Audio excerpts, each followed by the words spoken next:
You know, Sharon Carter's been acting pretty strange on this show, but is she the ultimate big bad of the show? Let's talk about that. What's up, everybody? My name is Toot, and welcome back to the channel, and welcome to a video that I'm gonna do a little bit more, a type of video I'm gonna do a little bit more of, theory videos for, you know, the Marvel shows that we got coming out. It could be anything from predicting what's gonna happen next on the show, to predicting, how a character will turn out, whether they'll turn out like their comic, version or not.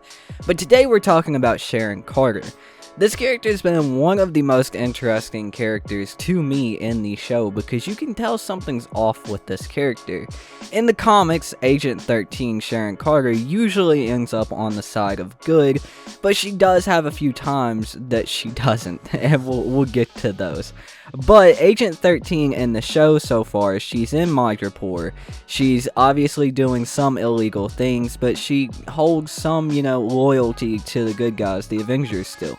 And especially Steve, I feel like, because, you know, the character that she's based off of had a full-on relationship with Steve in the comics. Like, she's a very important character for Captain America in the comics. But in the show so far, we've seen her flat, her little apartment in Madripoor.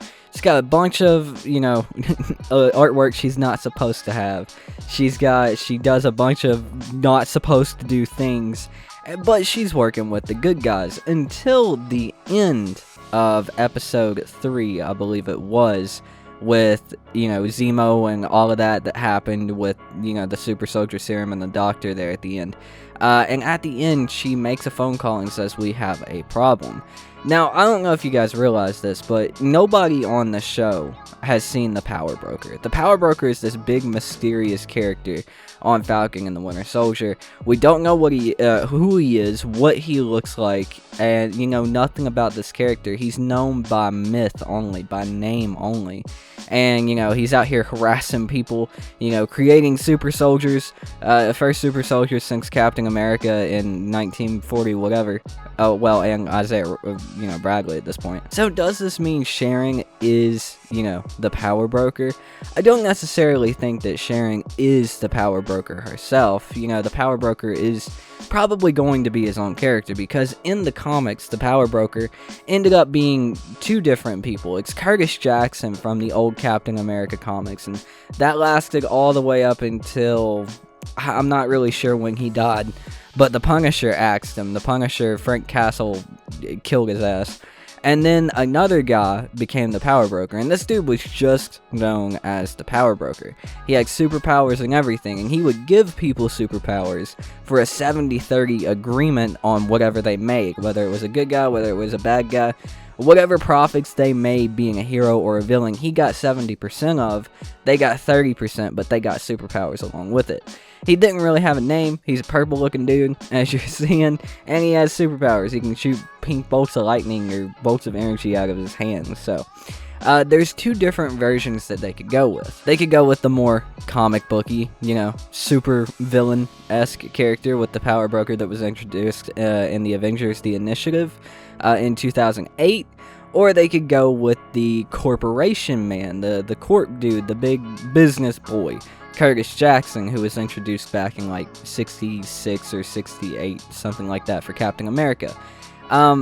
Personally, I don't think Agent 13 is the Power Broker because she is such a big character on her own, but I do feel like something's happened and she is working for the Power Broker, because at the end of that episode, what other problem could she have had there? That didn't go terrible. I mean, yeah, there's okay, they got mercenaries on all of their heads and shit, and she's been seen by multiple of them. But at the same time, you know, everything went pretty well. They got rid of the doctor that was creating the super soldier serum.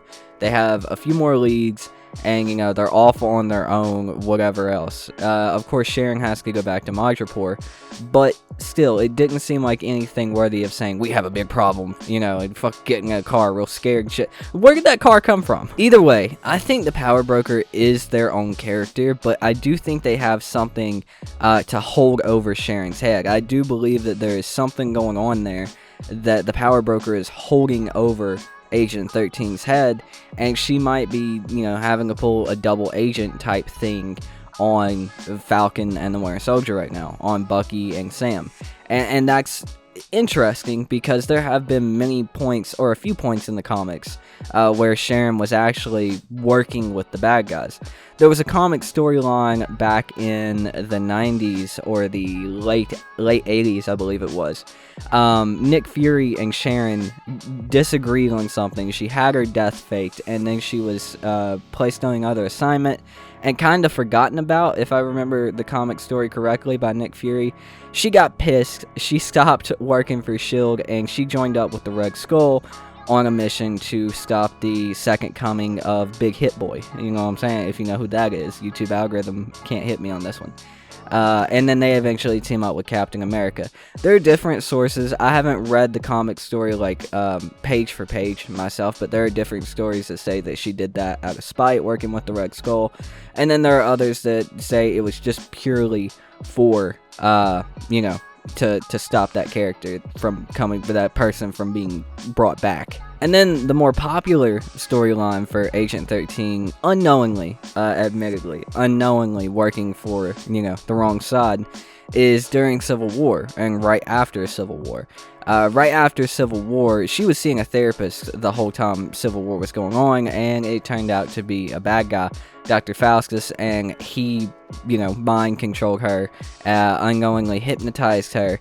And when Captain America surrendered during Civil War, and he was being paraded down the street by Iron Man and got shot by a sniper, trying to protect someone else, the program it activated, and, Sharon killed Steve, basically, shot him in the gut twice. So that's one of the more popular times. So I definitely feel like that seeing this character, be bad, or, on the wrong side for some reason or another, is not going to be entirely out of character. I don't think she is the Power Broker. I still think the Power Broker is going to end up being his own character or her own character, but I think Sharon might be working for them. But I guess we might possibly find out in tonight's episode of Falcon and the Winter Soldier, because we have 2 episodes left and it's time to start revealing shit. We're two episodes out from the end, and I think it's just about time for us to see the guy who's going to be the big asshole for probably this episode and the next, because they're building the Power Broker up as the main character, like the main bad guy. So we will see. I'm very interested to see what happens. I will be surprised if Sharon's not working with the bad guys out of her control. If it is in her control, I mean, that will be surprising, but I won't be surprised if it's like out of her control and she's having to work for him and still like helping Sam and Bucky when she can without him knowing. So I'm interested to see what happens. Let me know what you guys think about this in the comments down below. I'm very interested to hear what you guys have to say. Let me know what you think about, all of this. Who do you think the Power Broker is? Do you think Sharon is working for the Power Broker? Let me know in the comments down below. Let's get hyped for tonight's episode. I will see you guys tomorrow for the review, and then hopefully the day after that for a short. But anyway, thank you guys so much for watching. I've been your host. My name is Toot, and I'll see you guys next time. Peace out.